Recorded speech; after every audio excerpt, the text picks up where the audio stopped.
দোস্ত তোর আমি একটা কথা কব। কি কথা কয়ে ফেলা? কথা হচ্ছে দোস্ত, তোমাকে আমি একটা কাজ দেবো, যদি তুমি কাজটা করতে পারো তাহলে লক হয়তো 10 লাখ টাকা 10 লাখ টাকাই পাও, আর যদি না করতে পারো তুমি আমাকে 1,000 টাকা দিয়ে দাও। শালা সকালবেলা কি বাসি গালা খাইতে নাকি?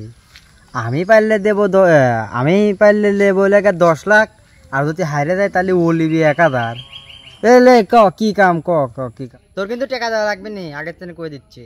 না তোমার তো আমি টাকা দেবো, তুমি যদি পারো তোমাকে টাকা দেবো না, কিন্তু তোমার কাজ কোনো জায়গায় না, এই জায়গায় কাজ, কিন্তু তোমার আগে 1,000 টাকা জমা দিতে হবে। আরে লে টাকা দেবো না তোকে, আমি হেনতেনে টাকা দেবো না। আর নয় ধর এলে আমার ফোন লে, আর কাজ কি তাই ক। ওই কাজ বেশি কষ্ট না বন্ধু, তুই 2 মিনিট কে এই জায়গায় এখন মরি দেখা। আমি পারি না। কি রে ওরম হা করে লছিস কে? ও জানতাম পারবি নে, 10 লাখ টাকা কিরম ভাবে লিভাল না, 1,000 টাকা দিয়ে ফোনটা নিয়ে যাস।